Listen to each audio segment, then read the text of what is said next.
이번에는 금년 한 해는 계획대로 우리가 50시간이 다 50번이 다 될지 어쩔지 모르겠습니다만 하여간 시간 되는 대로 로마서 성경 공부를 다시 시작합니다. 신학원이나 이런 데는 한 2번, 서너 번 한 것 같은데 보니까 교회에서 성도들 대상으로 한 것은 초창기 교회 시작할 때 이래로 없었던 것 같아요. 그리고 로마서는 주기적으로 우리가 공부하고 되새기고 또 아주 히브리서 말씀에 따르면 능숙할 때까지 스킬풀이라고 하는데요. 능숙할 때까지 익숙해져야 될 말씀입니다. 그래서 하여간 성경에서 반드시 우리가 통달해야 될 성경이 있다면 그것은 로마서다. 성경 전체로 보자면 창세기는 서론이겠죠. 첫 도입 부분이고요. 그 다음에 요한계시록은 성경의 결론이죠. 그 성경의 본론에 해당하는 핵심 하나님의 복음, 그렇죠? 하나님의 복음이 복된 소식이 바로 이 로마서인데 그 로마서는 아주 일종의 어떻게 보면 논문 형식으로 아주 논리정연하게 체계적으로 쓰여진 유일한 그런 의미에서의 교리서입니다. 왜냐하면 다른 책들은 서신서도 어떤 상황이 발생하면 그 상황에 맞게끔 하나님께서 적절하게 주신 그 말씀들을 대상으로 하지만 로마서의 경우에는 가장 기본적인 교리서, 그래서 예수 그리스도의 4대 사복음이 끝나고 그 복음을 전파되는 역사적 사건이죠. 그래서 역사서, 복음서, 역사서인 사도행전 다음에 바로 초석을 까는, 그죠? 신약 교회들이 믿어야 할 핵심 교리들이 있고 성경의 중심부에 있고 그래서 성경의 진주라고 불리고 있고 성경에서 가장 위대한, 성경 속에서 66권 중에서 가장 위대한 책이라고 불리고 있고 등등등등 말로 다 하자면은 한이 없을 정도로 로마서에 대한 찬사가 이렇게 뛰어납니다. 성경에 대한 찬사도 얼마나 많습니까? 그런데 그 성경 속에서도 가장 핵심적인 부분이 바로 이 로마서다. 그래서 로마서의 주제는 하나님의 복음이다. 그런데 그 하나님의 복음에는 하나님의 의가 나타나 있다. 의. 그래서 이번 성경 공부는 하나님의 의를 중심으로 해서 논리를 좀 전개해 가볼까 합니다. 그래서 나눠드린 그 교재를 보시면 로마서 개요는 나중에 시간 되면 저희가 하고 아니면 다음 주에 하든가 하고요. 우선 뒤쪽으로 가시면, 뒷부분으로 가시면 로마서의 중요성에 대해서 조금 먼저 이야기를 하려고 합니다.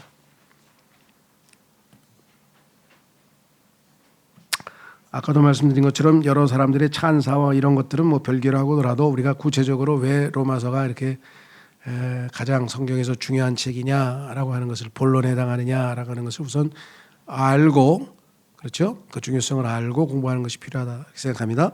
자, 보시면 로마서의 중요성, 왜 중요하냐?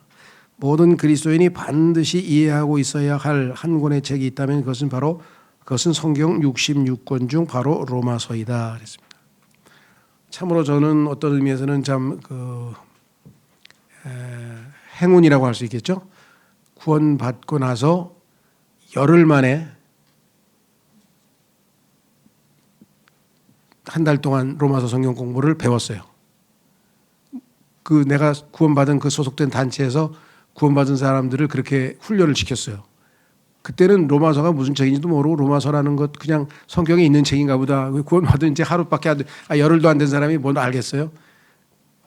그런데 그 로마서를 배워가면서 그 논리 정연함과 그 깊이, 물론 그때야 뭐 피상적이겠죠. 그래도 벌써 얼마나 놀라운 일입니까? 세상에서 살다가 구원받고 얼마 되지도 않았는데 로마서의 그 어마어마한 진리 속으로 들어간다는 것. 그래서 그때 한번 크게 도전을 받았고요. 그래서 이제 로마서에 관한 책들도 이것저것 사서 읽게 됐고, 그리고 또 행운인지 불행인지 모르겠습니다만 구원받은 지 3년쯤 됐을 때 제가 부모님이 다니시던 교회에 잠시 청년부를 맡아서 이 성경 지도를 했는데 한 20명쯤 됐나요? 한 15명쯤 된 것 같아요. 거기서 로마서 성경 공부를 가르쳤어요, 제가.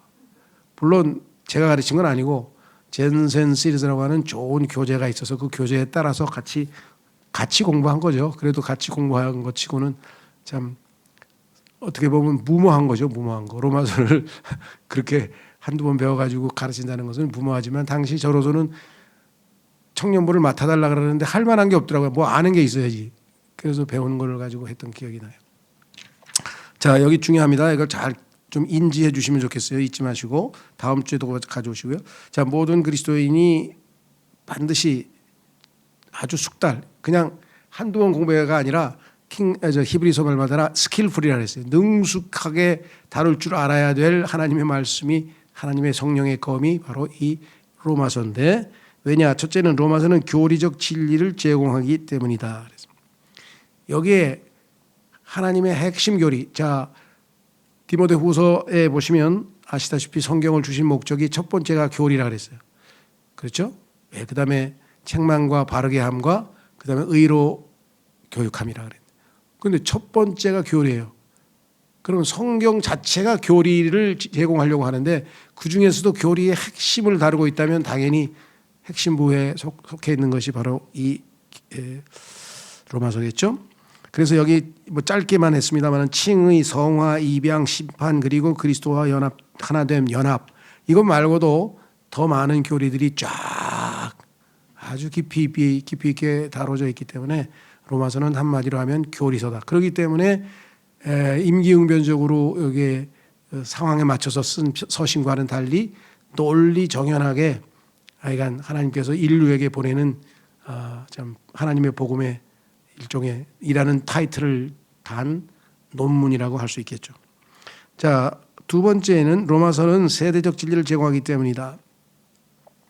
이로써 하나님의 영원한 계획 안에서 이스라엘과 교회의 관계가 제시된다. 자, 사도행전에 보면은 사도 바울이 내가 너희에게 하나님의 모든 계획을 숨기지 않고 다 가르쳤다, 다 선포했다 이렇게 이야기를 하고 있죠.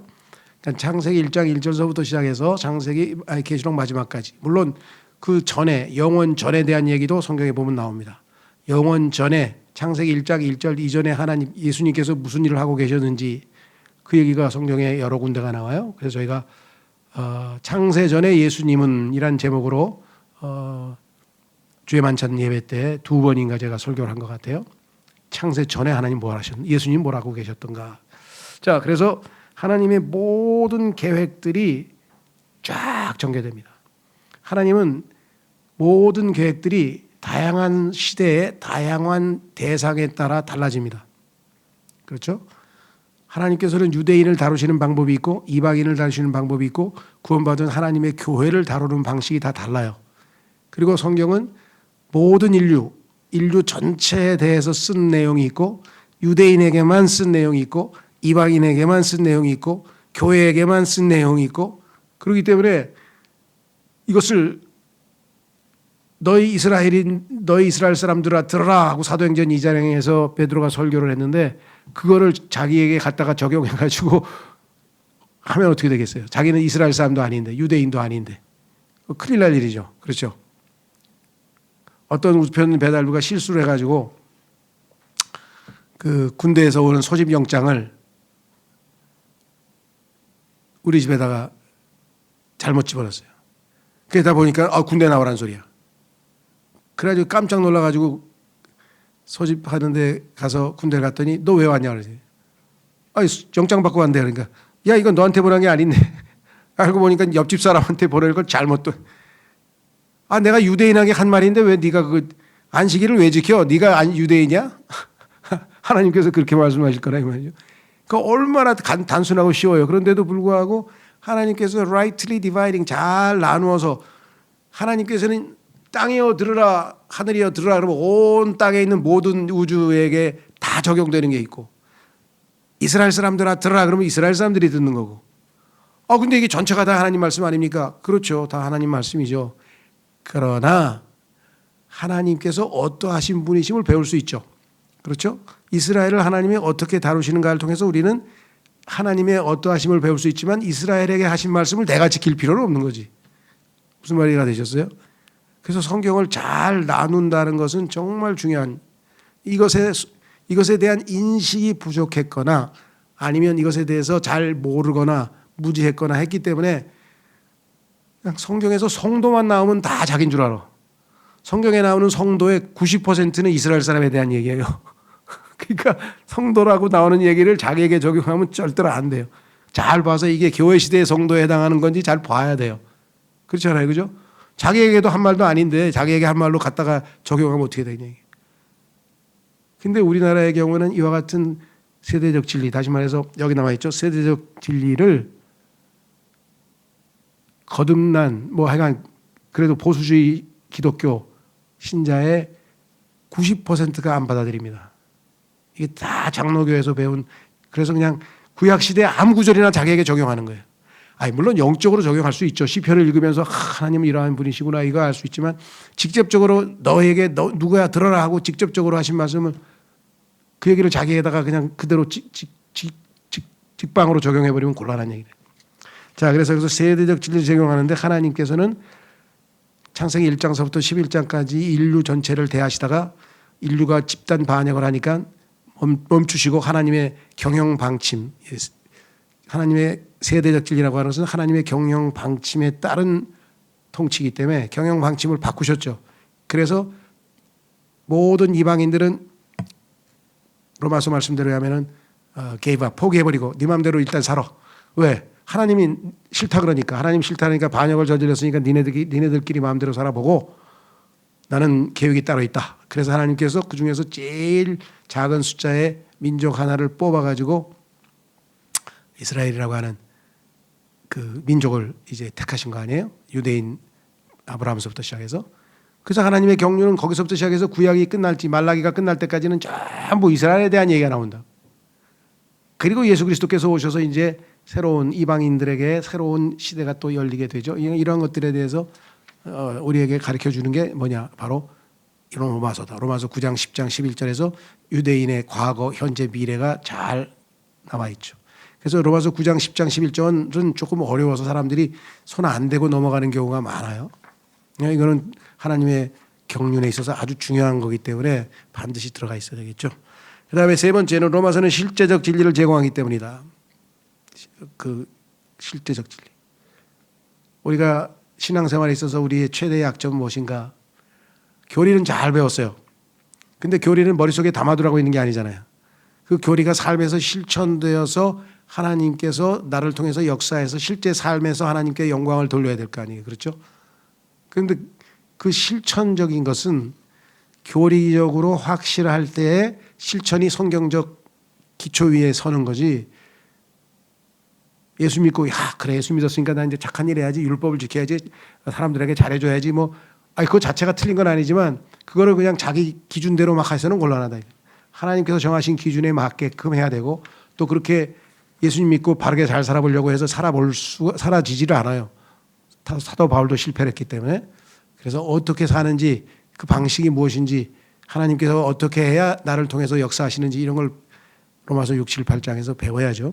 자, 그래서 실제적 진리를 로마서 6, 7, 8장에서는 실제적인 삶의 원칙을 가르쳐주고 실제적인 삶은 어떤 방식으로 표현돼야 하느냐 하는 것은 12장에서 16장까지 나와 있습니다. 자, 그래서 여기 나와 있죠. 우리는 로마서에서 그리스도인이 어떻게 육신에 대해 승리하는지, 그리스도인들 간에 어떻게 서로 대해야 하는지, 서로 어떻게 대해야 하는지, 그리스도인과 정부와의 관계는 어떠한지에 대해 배울 수 있다. 짤막하게 요약한 거 더 자세히 많은 내용이 있겠죠. 자, 그 다음에 두 번째, 오늘 로마서의 중요성은 해도 끝이 없겠지만 짧게 말씀드린 것이고요. 두 번째는 성경에서 로마서의 위치는 뭐냐. 아까도 말씀드렸습니다만 서론, 본론, 결론에 담은 본론에 해당되는 건데 그 중에서도 서신서에서 보면 이렇게 써 있습니다. 로마서는 신약 성경의 첫째 서신으로 하나님께서 얼마나 용이 주도하신가. 예수 그리스도께서 드디어 등장하셨습니다. 그래서 사복음서에서 예수님을 소개했습니다. 행하신 예수님의 인격과 예수님의 업적 모든 것을 다 기록했습니다. 그리고 그분이 선포한 복음을 사도행전에서 선포하는 역사적인 그런 기록이 남아 있습니다. 어떻게 복음이 선포되었고 교회들이 세워졌는가. 그 다음에 세워진 지역 교회들, 신약 교회들이 어떠한 진리 위에 세워져야 되는가, 어떠한 교리 위에 세워져야 되는가. 그 교리서가 로마서로 초석을 깔고 있다 그랬죠. 그래서 디모데후서 3장 16절과 신약 성경의 서신을 비교해 보면 다음과 같은 결론을 내릴 수 있다. 모든 성경은 하나님의 영감으로 주신 것으로 다음과 같은 일에 유익하다. 자, 첫 번째는 교리에 유익하다. 교리는 로마서, 위대한 교리서. 두 번째, 책망. 하나님의 말씀은 책망이 유익하다 그랬는데 성경에 바로 다음에 로마서대로 살아야 되는데 로마서대로 안 살고 육신대로 제멋대로 살았더니 고린도 교회 같은 교회가 돼버리더라. 그래서 책망을 하잖아요. 여기 나와 있죠. 책망, 고린도 전후서 이 두 책에서는 죄를 질책하고 있습니다. 그래서 이 고린도 전서에서는 교회에서 발생할 수 있는 모든 문제들이 여기 쭉 망라되어 있어요. 그래서 마치 우리가 그 가전제품 고장 나면 매뉴얼을 보면 예를 들면 가전제품에 뭐 에어컨이 갑자기 이가 나왔어. 이게 뭐지? 그러면 보면 뭐 가스가 다 샜다든가 뭐 이렇게 처방이 나오잖아요. 그런 것처럼 고린도전서에는 교회에서 일어나는 모든 문제들이 열거되고 처방이 나와요. 책망. 세 번째는 바로잡음. 갈라디아서에 보면 이 책에서는 거짓 교리를 바로잡고 있다. 어떤 거짓 교리입니까? 그것은 갈라디아주의라고 하는데요. 갈라디아주의는 뭐냐? 구원은 믿음으로 은혜로 받는다. 여기까지는 동의했어요. 그렇죠? 예, 그게 로마서의 진리예요. 그런데 갈라디아서에서는 뭐라고 했냐면은 구원 얘기가 아니라 구원을 받는다는 얘기가 아니라 구원을 지켜내는데 왜? 구원을 잃어버린다고 생각한 거예요. 구원을 지켜내기 위해서는 우리가 율법을 지켜야 된다. 이렇게 가르쳤다. 그래서 다시 그리스도인을 율법의 멍에 속으로 하나님이 주신 자유를 누리지 못하고 율법의 멍에 속으로 몰고 가는 아주 어리석은 일을 해서 시작은 성령으로 했는데 끝은 육체로 완전해지려느냐 하고 질책하고 있는 책이에요. 그래서 이 성경에서 가장 중요한 두 책은 바로 이 로마서하고 갈라디아서입니다. 그래서 마틴 루터도 갈라디아서를 아주 주석을 아주 멋지게 썼는데요. 왜냐? 갈라디아서는 구원받은 그리스도인이 뭐라고 했습니까? 믿음으로 말미암아 살리라 그랬는데 믿음으로 안 살고 율법을 지키면서 살려고 하는 거예요. 그게 얼마나 빗나간 거예요. 그래서 그것을 갈라디아주의라 그래요. 그래서 신약 성경에서 아마 기억나시는지 모르겠습니다만은 저희 교회에서 한 설교 중에 한 번 했는지 두 번 했는지 잘 기억이 안 나네요. 그러니까 그 3대 오류라는 3대 오류, 기독교 3대 오류라고 하는 그런 제목의 설교가 있는데 그게 뭐냐? 바로 이 갈라디아주의를 다루고 있는 건데요. 구원과 관련되어서 제일 첫 번째 오류는 행위로 구원받는다고 하는 거죠. 그는 뭐 여호와의 증인이 됐든 뭐 몰몬교가 됐든 통일교가 됐든 하여간 이 세상에 존재하는 모든 기독교의 아류를 포함해서 아랍 소위 말하면 뭐 무슬림도 그렇고 모든 종교들이 다 행위로 구원받는, 행위를 통해서 하나님 앞에 의롭다고 인정받으려고 하는 것은 누구의 종교입니까? 카인의 종교죠. 카인의 종교. 아벨의 종교는 하나님 앞에 있는 그대로 양을 바쳐서 대속의 진리를 따라서 구원을 받게 되는 것이죠. 그래서 이 소위 말하면 이 모든 종교들, 그 같은 종교들이 주장하는 것처럼 기독교 내부에서도 행위구원을 가르치는 교회가 있어요. 그래서 이거는 첫 번째 오류, 제일 큰 오류죠. 두 번째 오류는 뭐냐? 구원은 받았는데 그 다음에 마음대로 살아도 된다. 이거를 율법 무용론이라 그래요. 자, 성경에 보면 율법이 우리하고 상관없고 우리는 이제 율법 아래 놓여 있지 않고 은혜 아래 놓여 있는 건 맞아요. 그러나 율법이 완전히 다 용도 폐기되냐? 그건 아닙니다. 디모데 전서후서에 보면은 율법이 용도에 맞게 잘 사용되면 필요한 거예요. 율법을 보면서 우리가 죄인이었구나 과거 생각할 수도 있고요. 등등등등. 그래서 율법 무용론을 내세우면서 예수님 믿고 나서 나는 이제 무슨 짓을 해도 어떻게 살아도 하늘나라 가는 거니까 이제 상관없다. 이렇게 살아가는 사람들 엄청 많아요. 그렇게 잘못 가르쳐 놔가지고. 이것을 율법 무용론 두 번째 오류. 세 번째 오류는 뭐냐? 그것은 바로 갈라디아주의입니다. 구원은 믿음으로 받았지만 구원을 지켜내려면 끝까지 행위로 율법을 행해야 된다. 이렇게 가르쳤어요. 그래서 갈라디아주의는 의외로 많은 그리스도인들이 걸려 있어요. 거기에. 아닌 것 같으면서도 갈라디아주의 비슷한 얘기를 자꾸 해요. 아니라고 하면서도 그 얘기를 해요. 제일 대표적인 게 한때 요즘 모르겠어요. 우리나라에도 도입이 됐다고 하는데 미국에서도 한때 막 지금도 유행하고 있는지 모르겠는데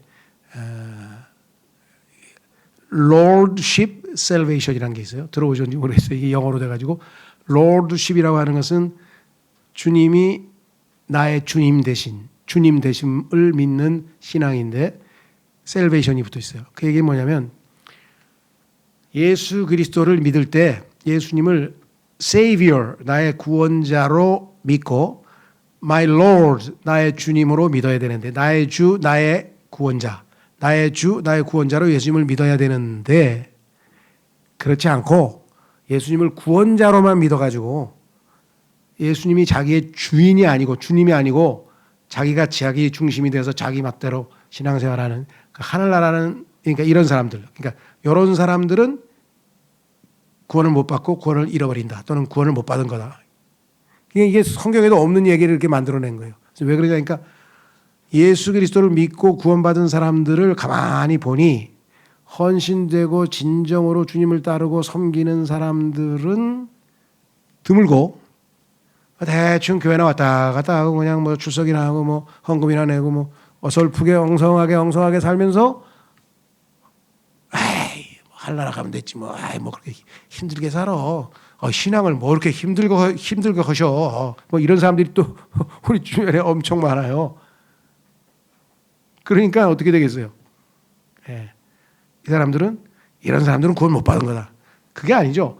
구원을 못 받은 사람도 있을 수 있어요. 그러나 구원은 받았지만 잘못 배워서 소위 말하면 아주 육신적으로 사는. 그러니까 처음에 구원받지 못한 사람을 성경에서 본성에 속한 사람이라 그랬고 구원은 받았지만 영적으로 어려서 육신적으로 사는 사람은 소위 말하면 뭐라 그랬나요? 육신적인 사람이라 그랬죠. 카랄맨, 육신적인 사람이라 그랬고 그 다음에 성령 충만해서 성령의 통제하에 성령을 이끌림을 받는 사람을 영적인 사람이라 그랬다. 그러니까 우리가 지금 책도 1권, 2권, 3권 내는 것 중 바로 이건데 가운데 사람은 성경은 구원을 받은 사람이에요. 구원을 받은 사람이지만 육신을 따라 살면서 이렇게 살면 안 되는데 주님 제가 영적인 사람이 되게 도와주세요. 회개하고 자백합니다. 이렇게 해서 씨름을 하고 갈등을 벌이고 있는 사람은 이제 과정이야. 높은 곳으로 가는 과정이기 때문에 그거는 필요 없고 누구나 다 거치는 과정이야. 바울도 거쳤어요. 근데 문제는 뭐냐?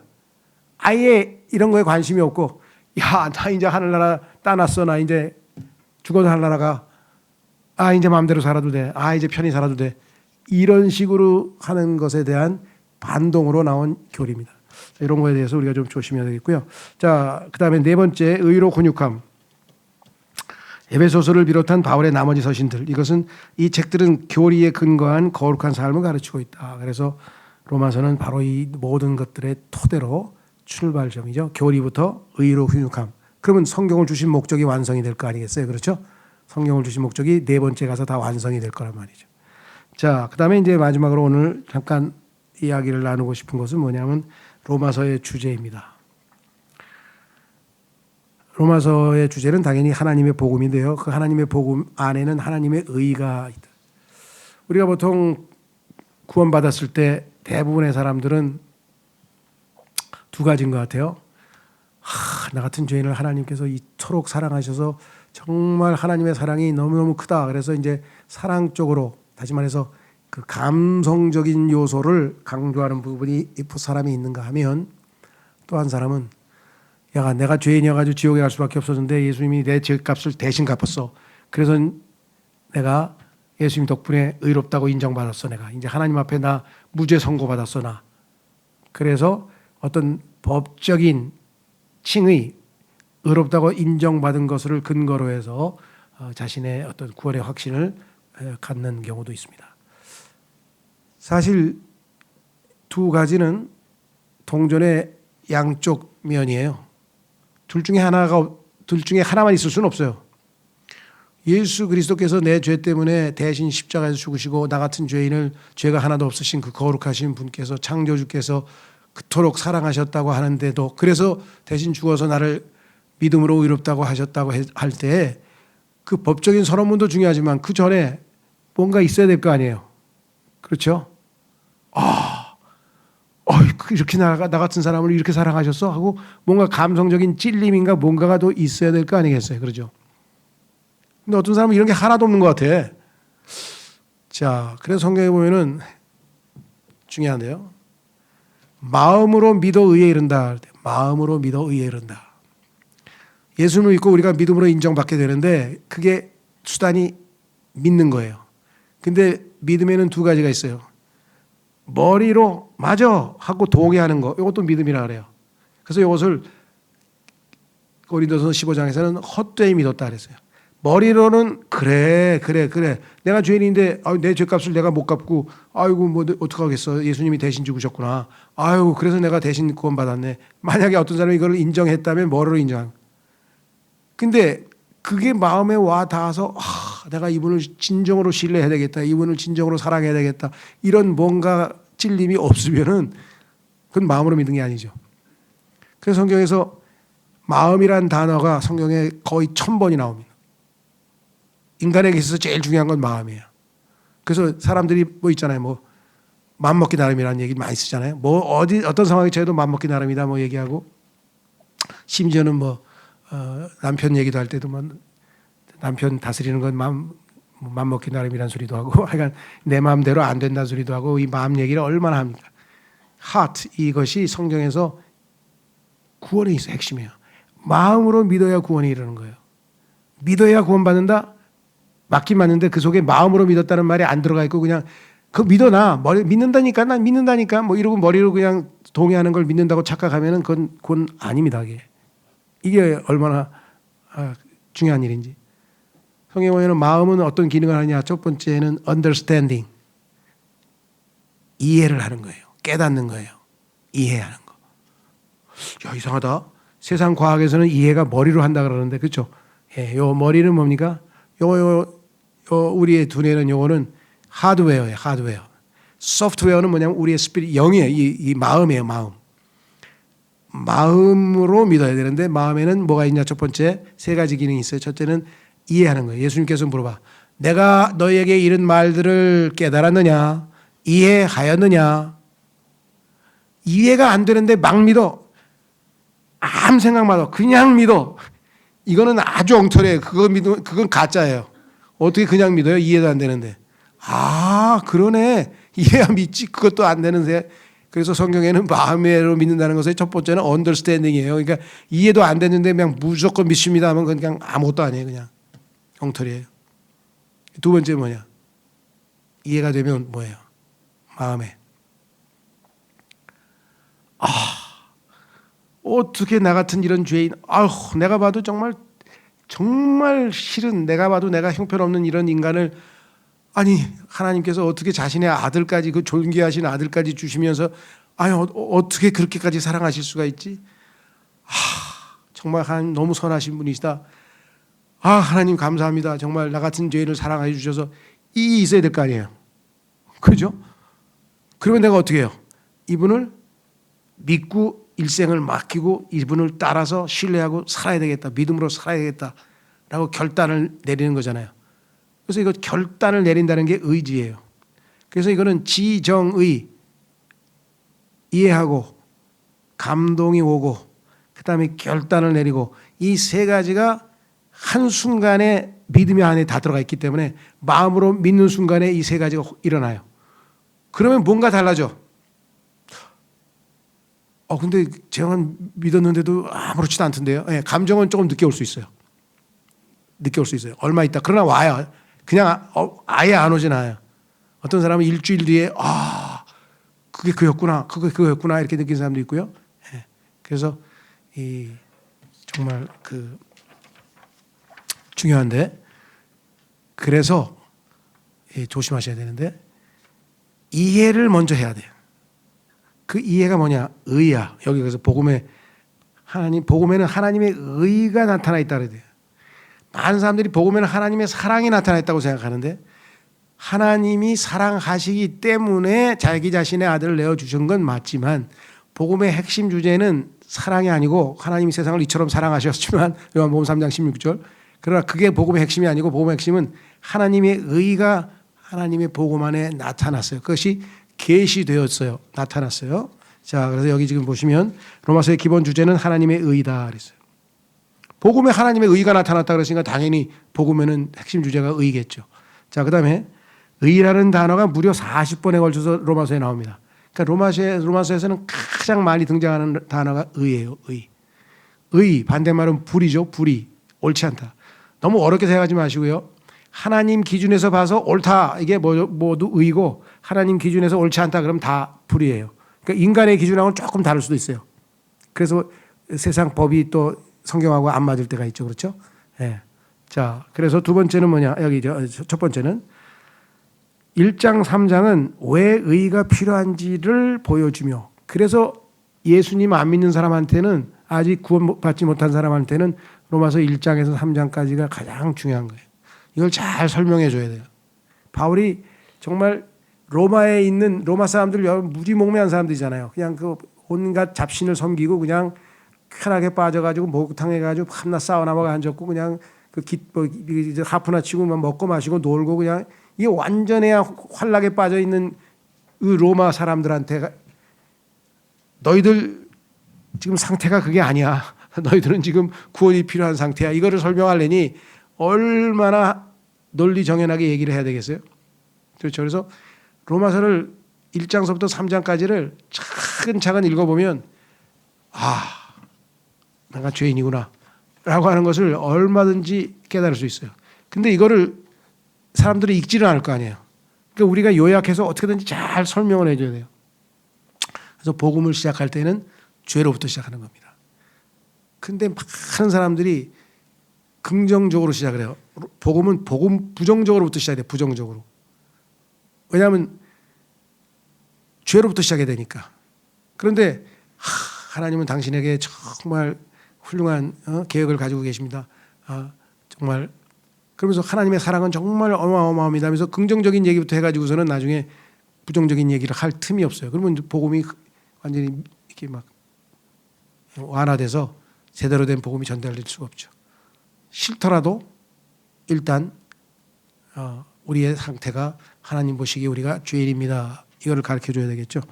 자, 그래서 여기 보시면 1장 3장은 의가 왜 필요한지, 그러니까 우리가 죄인이라고 하는 것을 설득하는 거예요.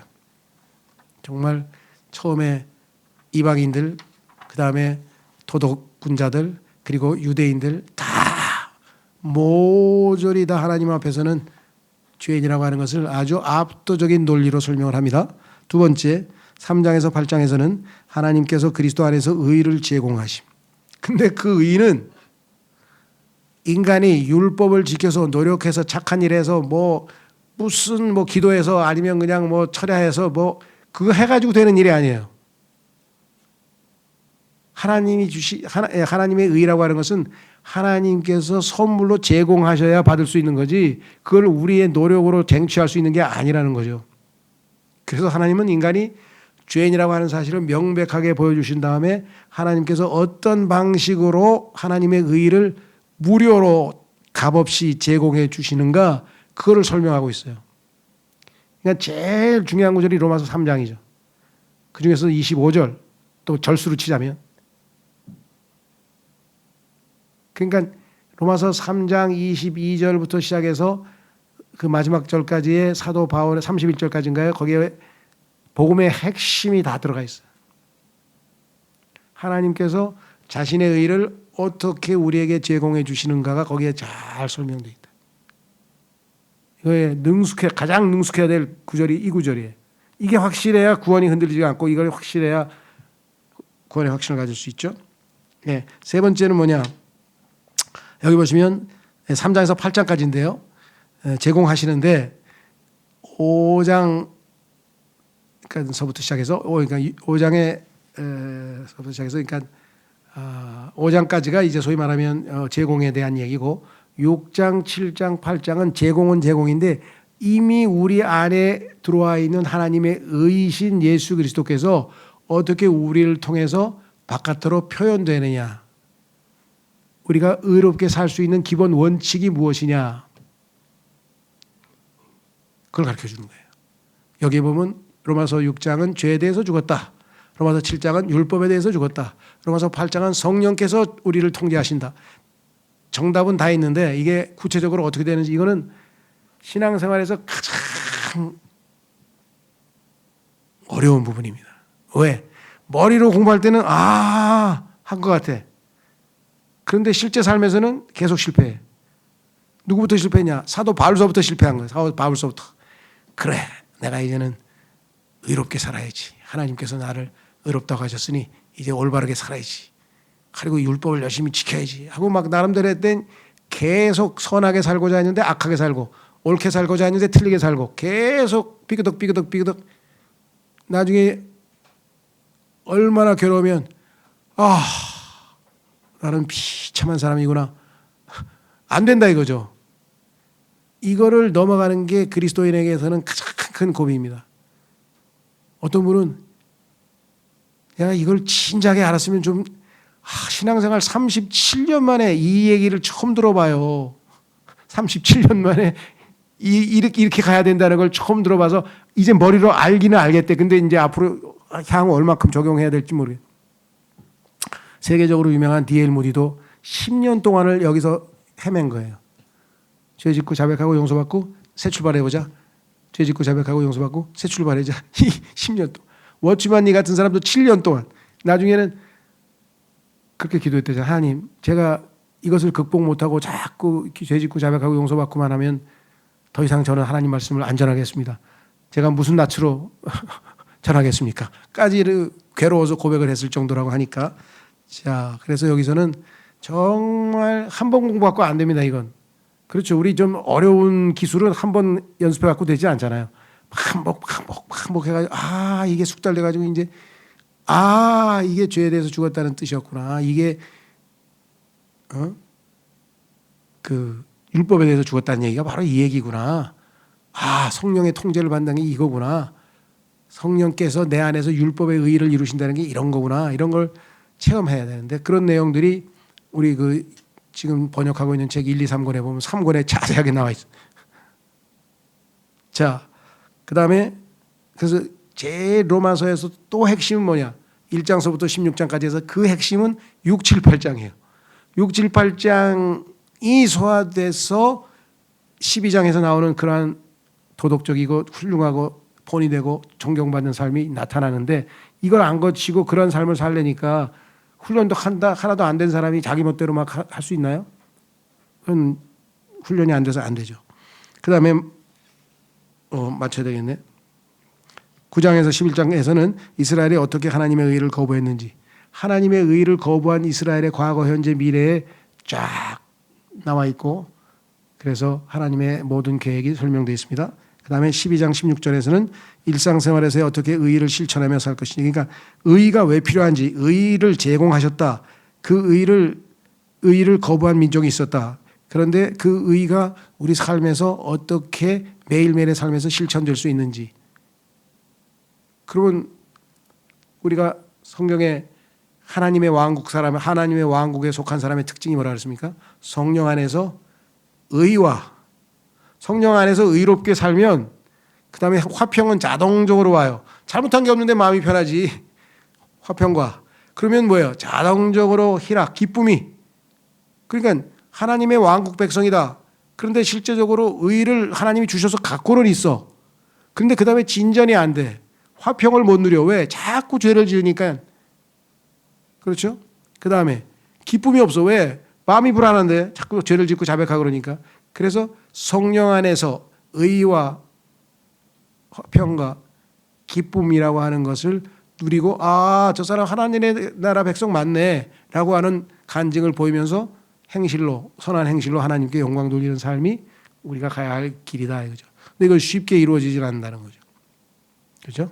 예, 그래서 앞으로 로마서의 주제는 의의를 중심으로 해서 이제 살펴보겠습니다. 그래서 오늘은 여기까지 하고요. 다음 시간에 오늘 꼭 가지고 오십시오. 왜냐하면 로마서 개요도 한번 전체적으로 숲을 한번 본 다음에 디테일하게 하나하나 들어가기 위해서 다음에 오실 때 가지고 오시기 바랍니다. 예, 오늘 주신 말 통해서 기도하겠습니다. 잠깐 뭘 기도하냐면 하나님 이제 하나님의 복음, 하나님의 의가 나타나는 그 하나님의 복음을 이제 로마서를 통해서 배웁니다. 아버지 하나님께서 주신 이 위대한 말씀을 정말 겸손한 마음으로 두렵고 떨리는 마음으로 잘 배워서 이 말씀이 저의 삶에서 표현되고 나타나서 아버지께서 기대하시는 의가 실천되는 그리하여 하나님께 영광 돌리는 하나님의 왕국 백성의 삶을 살도록 이래서 하나님께 영광 돌리게 해 주십시오. 다 같이 기도하겠습니다.